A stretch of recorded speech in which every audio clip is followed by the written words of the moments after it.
Kitco News Outlook 2025 is brought to you by Matador. Matador Technologies is bringing gold and real-world assets to Bitcoin. Welcome back to Kitco News and our coverage of 2025 Outlook. I'm Jeremy Safran. After setting 40 new record highs this year and breaching $2,700 an ounce, the big question is, how will gold perform in 2025? And can it really see $4,000 an ounce? Here to break it down and give us his metals outlook for 2025 is Mike McGlone. Of course, our friend is a senior commodity strategist at Bloomberg Intelligence. Great to have you back as always, Mike. Hello, Jeremy. It's great to be back, and certainly for the end of the year and New Year outlook. Yeah, what a wild year it's been. I mean, we've had you on the show quite a few times, and I keep talking about all-time highs on gold front, but I want to refer to your Outlook 2025 report here that you just put out. You asked the question, what gets gold to $4,000 an ounce? Let's break this down, Mike. First, is $4,000 level even possible for gold in 2025? And can you describe the environment needed to see it? Anything's possible. I sure hope not, because the environment to get to 4,000, it's going to get there eventually. You know, there's unlimited supply of fiat currencies and a limited supply of gold, just like there is in things like Bitcoin. But the thing to get towards 4,000 is what I'm worried about the most, and that is just some simple, normal reversion in the very elevated and lofty stock market. Well, that's a known. Everybody knows how expensive the U.S. stock market is. Just put it in context, on a market cap to GDP, it's about 2.2 times. That's about the most in 100 years. On the way up, it's very similar to the late 1920s. So there's other measures. But if that starts pulling back a little bit, and we get the Fed cutting a little bit, and we still have geopolitical tensions with Mr. Z, still his friendship with Russia, that's a pretty solid underpinnings for gold. And the key thing now, I think, for gold is Bitcoin. Pretty significant competition. I've been saying for a while that you can't really hold gold anymore without some Bitcoin in that space, i.e. anybody under 30 doesn't buy gold. They don't really care. And now that we've had this major, I like to use the Trump transmogrification. You know, he was the antagonist for cryptos. Now he's a big zealot for cryptos. That means Bitcoin has to keep going up. But if it backs up a little bit, that means the lights be a green light for gold. But right now it's competition for the old analog is getting pretty decent competition for from the new digital version. Yeah, isn't that well said? Of course, we got to get your Bitcoin take. But before we do it, one of your key drivers behind a higher gold price next year is a reversal in gold-backed ETF trends after seeing the fourth straight year of ETF outflows. You believe that the sentiment could reverse and we could see inflows? So, are you talking about Western investors here? Yeah, well, it's already started. The gold ETF holdings from Bloomberg has a metric, peaked about 110 ounces. It bottomed around 110 million ounces. It bottomed around 80 million ounces just this year. And it's already heading upward. But on the year, it's still down. It's the fourth year in a row. And the bottom line I like to say is you get the U.S. stock market on a tear, T-bills yielding, well, they were yielding 5%, now still above 4%, and Bitcoin on a tear. Why would you care about gold? Yeah. But that's potentially what's changing. And that's what I think is, so the trajectory is already upward for ETFs. I think what's happening is just created so much massive wealth, most notably through cryptos and definitely in U.S. Real estate and definitely U.S. equities. It's the diversification that is tilting over to gold and, protect some of your profits. And now we also have a situation where the gold, you just take the S&P 500 divided by gold, that ratio, it's like 2.2. It's very high. Historically, it's around 1. So gold's just cheap versus the stock market. Stock market is very expensive versus everything. And I think ETF investors are starting to get it. But for that to really accelerate, for ETF investors to really accelerate upwards, I think it's going to take a backup and a little bit of less enthusiasm for stocks, and which would add enthusiasm to the rock. Yeah, it's been so interesting watching the East kind of lead, the trade when it comes to gold. I know that the Western investors coming back. You were talking about that reversal. What specifically would trigger it, and why next year, do you think? Is it just, the reallocation from Bitcoin and the volatility? Well, let's start with the number one force I think that's been underpinning gold for 4 years now was President Xi's unlimited friendship with President Putin. That was announced on February 4th, 2022. Since that day, the total return of gold, the total appreciation of gold is about 50%, and the total return of the S&P 500 is about 40%. Yes, it's picking a point in time, but a significant point in time. So I think the biggest risk for gold investors or for the gold prices, if stock market just stays in the tear and keeps getting more and more expensive, rates stay high, and if Mr. Z picks up the phone and says, "Oh, Vlad, this unlimited friendship, it ain't working out. I'm gonna go back to be a friendship with my best customer," which is kind of silly in the first place to push back on him. That to me is a major risk for gold, which I think is unlikely. And I think the major underpinnings for gold is it's really one person in China. It's not really a country. It's a country, obviously, but one person driving everything. If he keeps on his pushback with friendship to the U.S. and embracing this country that invaded its best customer, China's best customer, Europe, and still has geopolitical tensions and wars going on. The Cold War 2.0 is getting hotter every day. That's all good for gold. But so there's some major if statements, but I think the risk for gold of Mr. Z tilting back away from Putin towards the U.S. is quite low, considering his rhetoric. Right. Yeah. No, fascinating. Okay. Well, then I got to ask you, because in that report you write gold reaching resistance at 3,000 an ounce appears to just be a matter of time, notably if competition from high U.S. rates, equities, and Bitcoin ebbs. But in 2024, we saw that record, $36 billion moving into Bitcoin ETFs through December 16th, while, as I said, gold ETFs are seeing the fourth straight year of outflows. I mean, Bitcoin is up more than 150% this year, while gold is sitting around 28% year to date. And with a market cap of around $125 billion, Bitcoin ETFs are rapidly nearing the roughly $220 billion tracking gold. Why do you think that there's a good chance that interest in Bitcoin and U.S. equities will maybe wane next year, and 2024 will be as good as it gets for Bitcoin? Yeah. We'll start with the latter part of that. 2024 is about as good as it will, and go down in history about as good as it gets for Bitcoin. Remember, we had the U.S. launch ETFs were pushed back on for a decade. We had the halving, the record-setting stock market, the milestone of reaching 100,000, which I wrote about in 2020.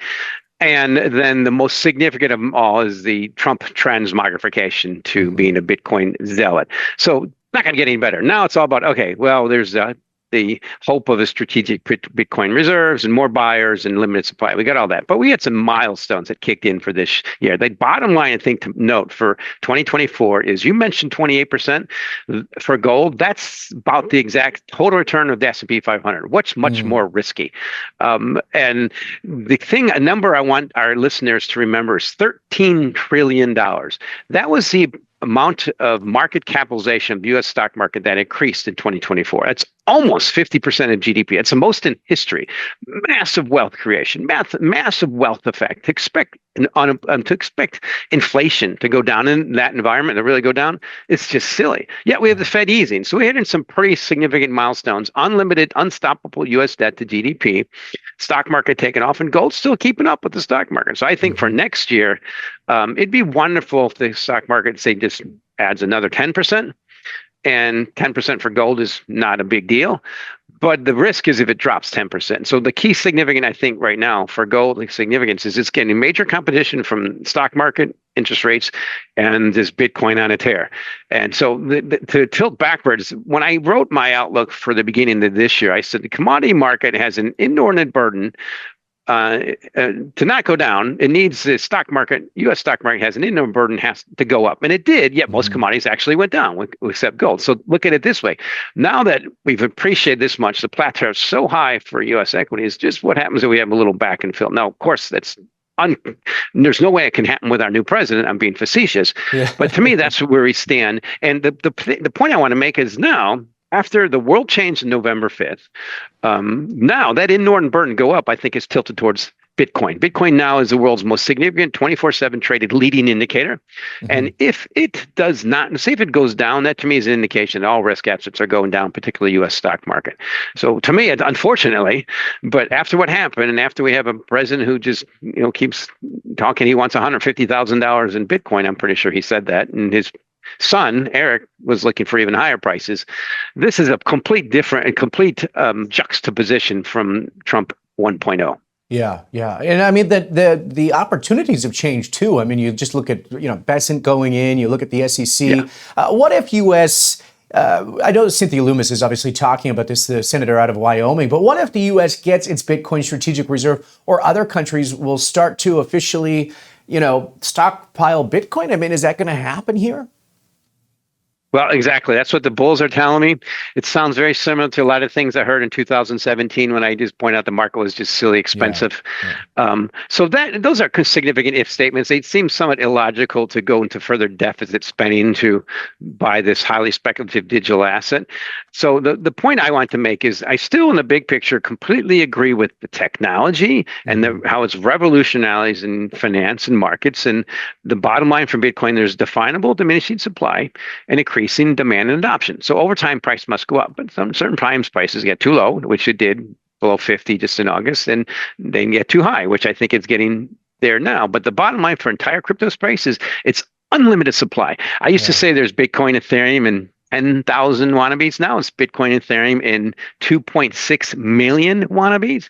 So the rules of unlimited supply means good luck buying into things like Dogecoin at $60 billion market cap, which is the same as BNY Mellon, and Mellon's been around for centuries. And to me, this is where I have to ask myself, what I'm seeing in the massive crypto space is silly speculative excesses. And I have to ask myself, is it 1927, 28, or 29? History is not going to judge the speculative excess as well, but Bitcoin's a little different. So the bottom line is right now on a 100-day basis, Bitcoin's correlation to the stock market is the most ever. It's about 0.5 on the way up. It's about triple what it is to gold. So the bottom line is I look at it as this highly speculative risk assets, really everything's attached to the U.S. stock market, which is like the highest in history on a market cap GDP basis. And there's just so much excessive optimism this time of year. Sometimes it's a curse being a contrarian, but that's part of commodities, guys. We have to be contrarians to usually be good at it. You have to be careful. And that's why I keep tilting over towards gold. Gold's had a decent backup. It has the deepest pockets on the planet still buying. That's central banks. And I do think this year is going to be a year we're going to see ETF inflows. Yeah, interesting. Okay, well, you also look at the ratio of Bitcoin and gold. I know that you just broke that open a little bit more. Mike, if you could, what's it telling you for next year? It's got a lot of catch up to do if it's going to go up. Right now, it's about 40 ounces of gold to one Bitcoin. That peaked around 37 in 2021, and it's been used to lead that ratio, used to lead the stock market. Now it's been lagging, so it's got a lot of catch up to do. But it looks to me like what we've reached is a pretty significant milestone in Bitcoin. And more upside in gold, and then maybe it's indicating it's been lagging late. Maybe it's indicating that the stock market is just getting too expensive. Risk assets are getting too expensive. So I look at that ratio as one of the best ratios to indicate risk assets. And the bottom line for the rock is it's keeping pace with the stock market today, and it just faces competition from the new digital version. But there's a book I read by Saifedean Ahmed called The Bitcoin Standard in 2018. He pointed out he thinks at some point central banks will be buying gold, and there's certainly a trend there. So the bottom line I like to end with is historically gold has demonetized silver. And right now we are seeing Bitcoin to some extent demonetizing gold. The point is it's so highly correlated with risk assets, and the U.S. stock market so expensive. This is probably a very risky place to be overweight long. Now, a couple of years ago was a good time and place to be overweight long. Now that the old rule, they're supposed to be selling when you're young. I think what I see on the screens is prudent profit taking in Bitcoin is more prudent. Yeah. It worries me too, because at these high prices, over 100,000, there's still a lot of people that have that FOMO effect jumping into the market. I mean, what's at risk here? I mean, are people just chasing the next profit because they've heard about it? Exactly. Yeah. I hear people saying is it any different from any market in history when it gets really expensive and it goes up and it garners a lot of attention? So then I tilt over time. I'm still bullish Bitcoin. I think the one thing that needs to be pointed out in this space, it's delightful to see our leaders and regulators have figured out, well, with the election happened, figured out that this space is so good for U.S. I mean, adopted the U.S. as its base layer. The most widely traded crypto, as I repeat constantly, is not Bitcoin, it's Tether. That's a U.S. dollar token. And a lot of that's invested in U.S. treasuries.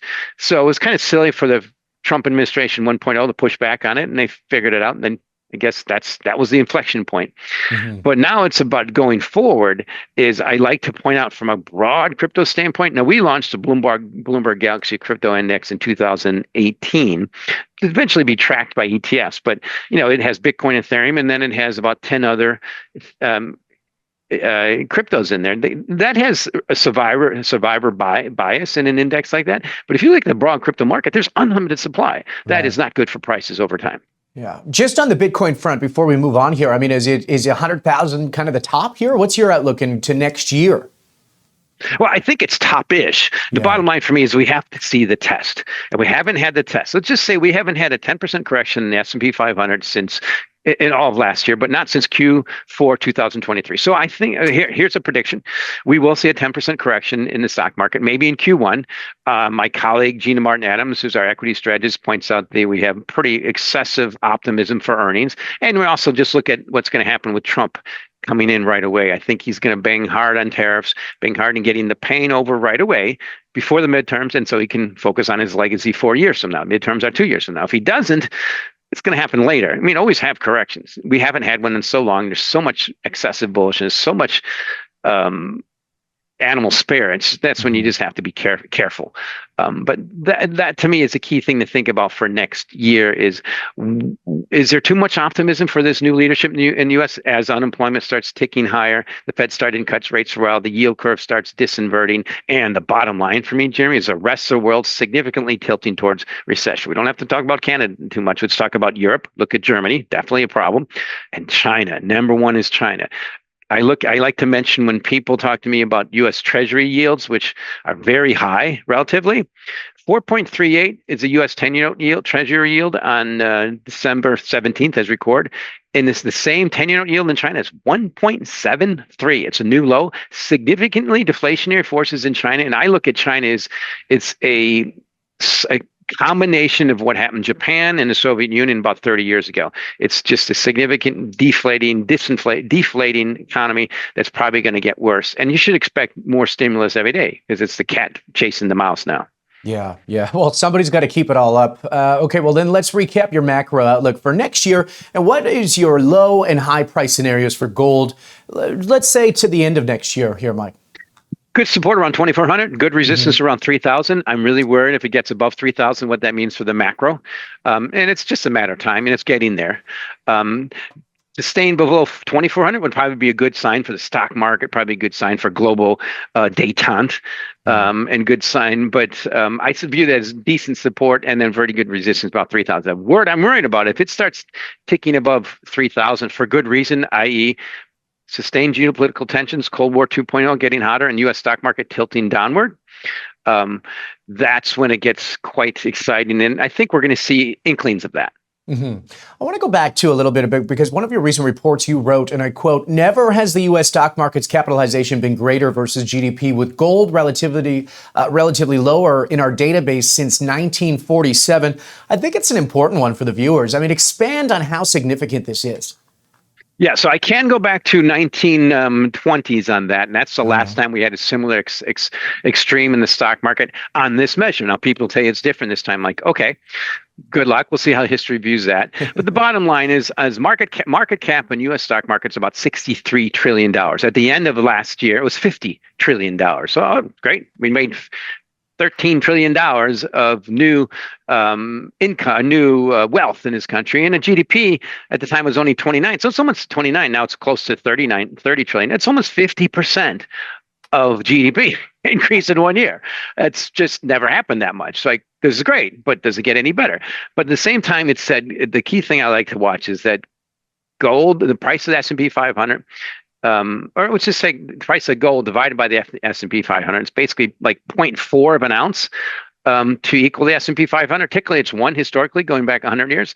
I'm just afraid that's going to revert a little bit. What usually happens when it reverts, it usually happens when volatility in the stock market bottoms, which it's already doing. It's starting to bottom a little bit. But last time this was really significant was 2007, when the curve starts to disinvert, which it's starting to do, which is when the yield curve starts ticking up, it starts disinverting, which it has. And these are bodies in motion. It's a question of what stops it next year. It's all that optimism for a Trump administration. But the bottom line I like to point out is historically, gold has been one of the best measures for all risk assets over time. The land of a man's suit, the land of income producing farmland in Iowa. I can go back 100 years in that, and the S&P 500. Typically, it's the S&P 500 in ounces of gold has been 1 ounce. And now it takes 2.2 or so ounces for one S&P 500. It's a little bit risky, but maybe it's different this time. What an economy. Okay, what happens to silver in 2025? I mean, I always call it kind of the stepchild. Some analysts we've had on have pointed to silver as one of the biggest opportunities next year. Are you in that camp? No. Unfortunately, gold-silver ratio around 86, 85 should continue to go higher. Silver's basically stuck between 30 and 40, which means it's probably near good support. The problem is it's much more highly correlated with copper. It's much more of an industrial metal. It's been demonetized by gold for centuries. And we can't talk about copper industrial metals anymore without saying China in the same sentence. Like I said, look at that 10-year note yield, 1.73 in China. That's probably where copper's heading towards. I think the dollar per price of copper around 4.14 at the moment is more likely to drop below 3 or towards 3 than go above 5, which means pressure on silver. But here's the bottom line for silver. It's up about 28% in the year. That's the same as gold. That's a bad year for silver because silver is typically known as leveraged gold. It's it typically runs about 1.6 to 2 times the volatility of gold. So if gold's up 28%, silver should be up closer to 50%. So it's a poor performing year for silver. Base is beta, which is gold. And I don't think that's going to get better next year. So I'm worried that it's going to continue to underperform. But it's good. It's up. Yeah. But again, it's much more like copper, industrial metals. And those are, you have to have China in the same sentence. So what we should expect is China to increasingly add fiscal monetary stimulus. They kind of have to because it's a structural decline in that country, something I've been writing for a decade. I mean, I lived through it in Japan. I used to work for Japanese companies, seen this before. So that is part of the problem. And then unlike gold, you can really bring on supply and silver a lot easier, which is part of the reason it's been demonetized by by gold. Yeah, it's so interesting because, I mean, you get these contrarian analysts on that are saying, hey, we don't have that much supply. There's still this imbalance. And with that dual usage, we're going to start seeing more electrification, solar panels. But again, to your point, Mike, it all has to do with China. So supply and demand outlooks for silver and most metals, I typically, when I see those, I look at the price and say, yes, agreed. Priced in, it's already on the screen to some extent. It's the change, it's the shift, it's the unexpected that's really going to matter. And that's where I look at the more macro outlooks. And that's why I point out, what are bond yields doing in China? They're collapsing. Why? Because it's heading towards a pretty severe deflationary sources. Look at demand pull sources from China. Imports of crude oil declining. Imports of coal of corn are declining. They're still hanging in there, and they're completely dependent on exports, yet most of the rest of the world is pushing back on their exports of cheap EVs and renewables. So I view silver as what you said is kind of a known. Right. It's the risk is it does what it usually does, trades more like copper. And the risk is I think copper, like I said, is more likely to go towards 3 than sustain above 5. Okay, perfect transition then. I mean, what's your outlook for base metals going into 2025, especially relative to gold? I mean, which metals stand out for you here next year? Well, the first one to watch now that seems to be more correlated with China is iron ore, and iron ore is broken below that $100 a ton, and it's still weak. It's declining. So, down 23% this year. It's like, okay, well, is it going to get any worse? But it's all base metals. I mean, the Bloomberg Industrial Metals Index is up slightly on the year. But nowhere near compared to gold. So the bottom line was compared to gold, historically gold outperforms virtually all commodities over time, particularly because of storage. It's the easiest, cheapest to store. It almost always outperforms things like corn and crude oil. But the industrial metals, that's a bad sign. I look at that gold to copper ratio ticking higher, the gold to industrial metals ratio moving higher, and I expect it to continue. Unfortunately, the risk is it accelerates. And if you get into somewhat of a U.S. recessionary stock market declining situation, it accelerates a lot. Something's got to change. And I don't know what's going to really make that change a lot, particularly with tariffs pushing back on China and most of the rest of the world who cannot tolerate their very cheap EVs and cheap exports. Right. I mean, we got the tariff talk, and it seems like everything is very expensive right now, or at least close to the top, or what we think is the top. So what is the market underpricing the most right now?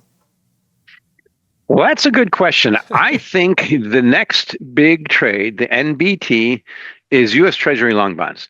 I've been wrong on that for about 2 years. They've been stabilized. You look at that 10-year note. Actually, yeah, the 10-year note at 438. I think it's more likely to drop to a 3 handle and follow China than get above a 5 handle. And partly because there's a pretty good consensus that yields are going up with inflation in the U.S. and with the unstoppable U.S. deficit. But then I look over the rest of the world. China's yields are declining. If you look at the top 5 countries by GDP in the world, that's China, Japan, Germany, UK, and India. The average of their 10-year yields are 100 basis points below the U.S. They're showing deflationary forces. I think the U.S. is going to catch up, and to me, that's the next big trade, particularly as we've had this massive wealth creation. So the key thing I like to point out is, to me, the risk is now towards deflation. I've heard people push back. I mean, this is when you're supposed to be thinking about deflation, when you've had massively inflated risk assets, and we have in history in the U.S. stock market. So to me, the deflation's already started in China significantly. We could see that in bond yields. Certainly in the stock market, they've had to stimulate in the stock market, still not doing that well. Most of the rest of the world's ticking lower. And the bottom line is the whole world's now completely dependent on that U.S. tide of equities to stay high. So just a little tick down, maybe that first 10% correction, to me, that accelerates the potential next big trade, which I think will be the U.S. Treasury long bond simply catching up to the rest of the world. And that is closer to a 3 handle, which right now it's at, also, we've mentioned bonds, or 10-year, it's 438, the long bond's at 458. Interesting. Yeah. And a lot less risk for people with this new wealth creation to put them over into that side of things, too. Okay, well, let's have a little bit of fun here. It's the end, and I want to talk about the biggest 3 risks for 2025. I mean, you kind of mentioned them here in the interview, but just summarize for the audience. What are those biggest risks, 3 of them, that you're looking for next year?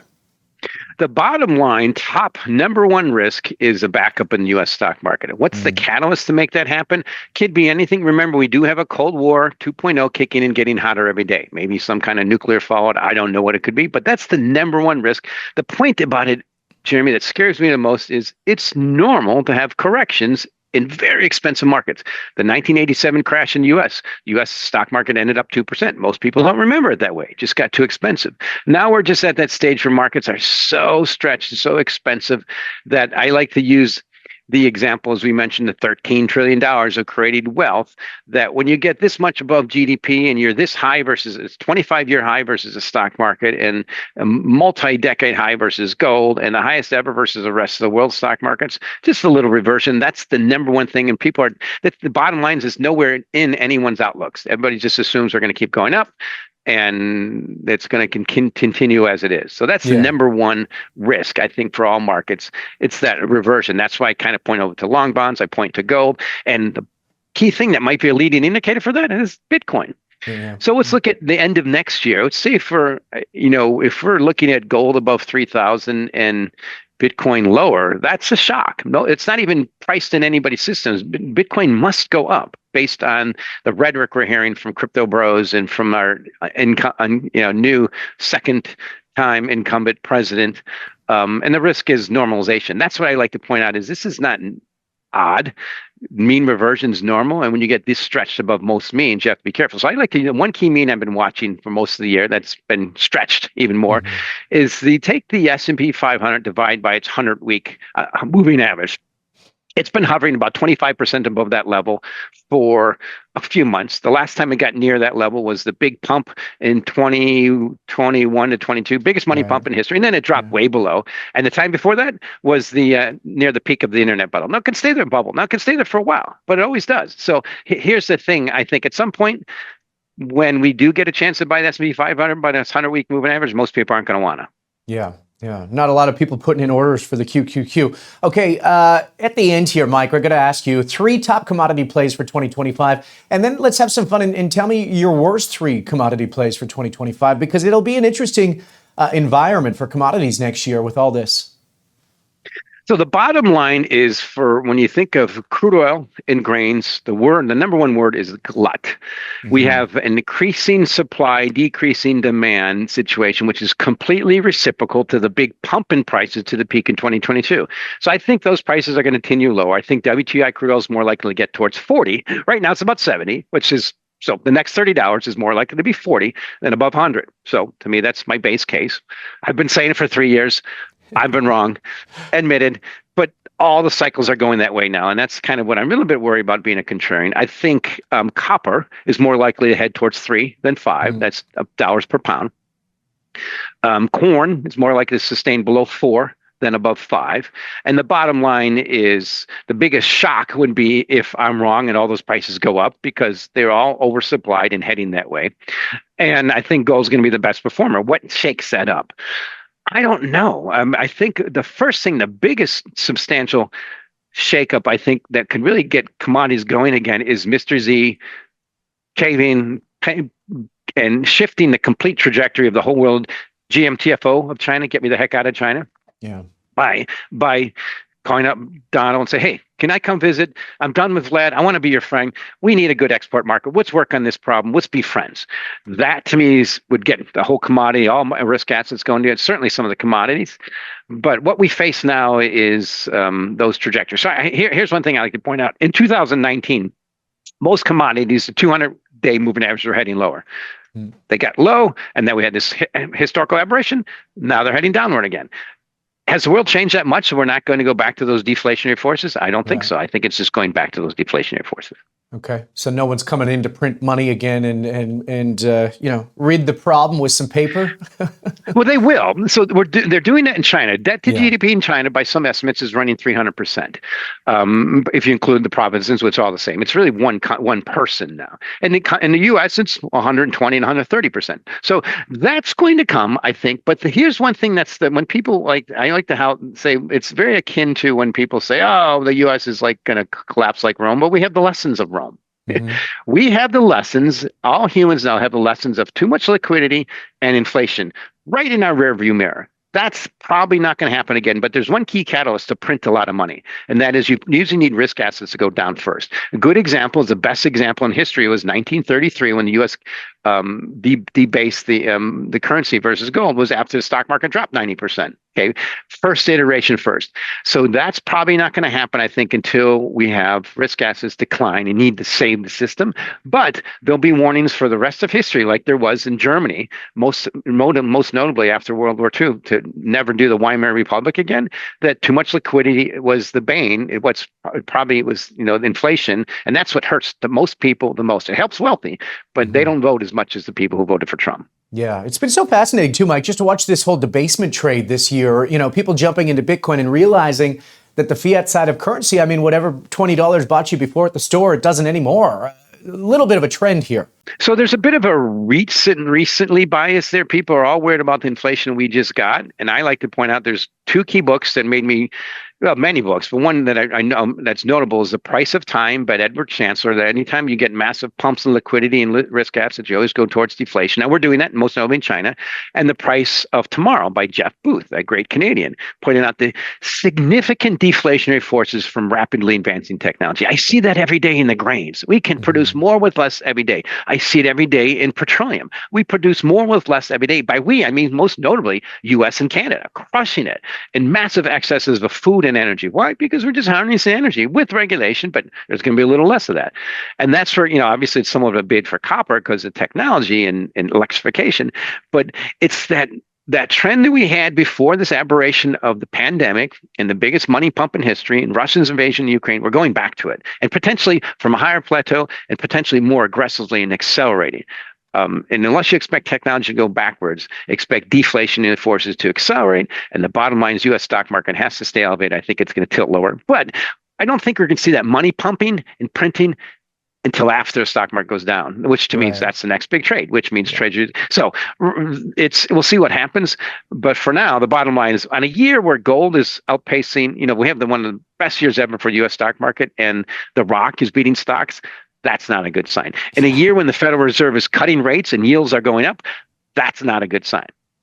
Yeah, well said. Mike McGlone is a senior commodity strategist at Bloomberg Intelligence. Thanks for this, Mike. Always a pleasure, and happy holidays. I hope it's great to you and your family. Thank you, and to you too.